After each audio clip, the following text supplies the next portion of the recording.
น้าเทน่าทองอายุก่อนเลยเจ้ที่น่าตกใจตกปลานะอายุก่อนไอ้หมอนเอาซอเอาสลอนเอาสรุลมาอายุก่อนเอากระตุ้มอันนั้นก่อนนะสปอตสบายเมียนสลิก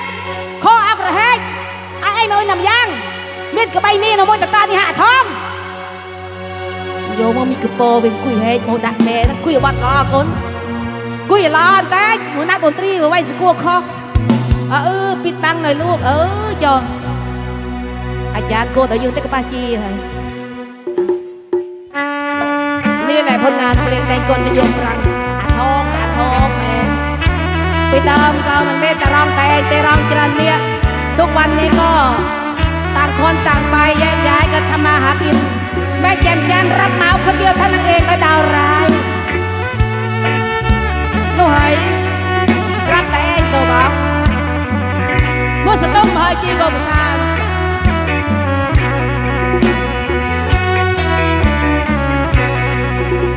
จัดแม่ขมเอาคลังอ้อยเนียงเต้าอยู่ไม่ได้พลังเล่นไม่ได้เมียเธอสระผู้ใดเนียงอยากรอแม่ตอบโดยจะแค่บัดกดสาเธอแสดงแม่มันพอใจแม่เคยกอดกี่บานครั้งกี่จูนจูนสตังเลือบเตียตีแสตีกระบายจูนะขอบคุณจ้ะแม่จะเนียงโดยกี่เกือบเนียงเล่นไปได้แม่เว้ยแม่ก็ไม่เธอบางเนียง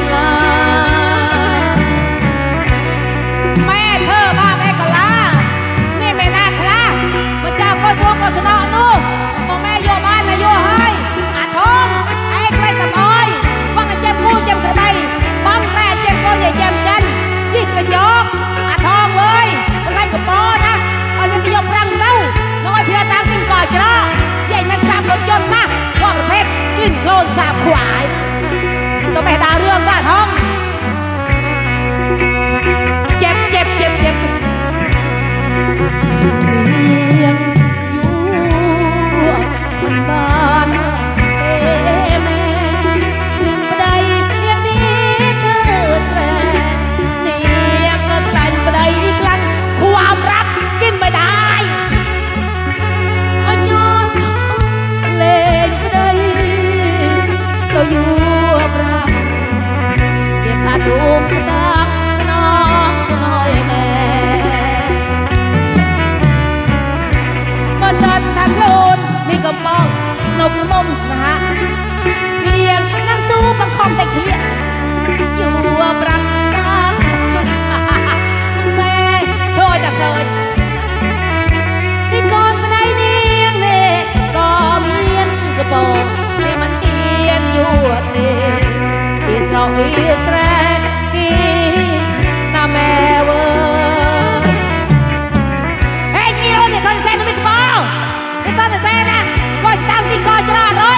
ที่จังบุกเข้าข้างในจังเตี้ยนะเจ็บก้นมาส้มนางยอดขอบคุณอาทองนะคะขอบคุณเลยเอาบางโอนครบเนี่ยโอ้ได้ใส่กี้อาทองมาสตามยาจีตามริบรึโอ้ขอบคุณนะคะแม่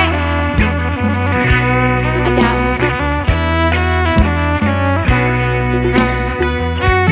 เดี๋ยวแป๊บนึงอาจารย์ชมสดับเจ้าสาวเวียดทาโอ้ย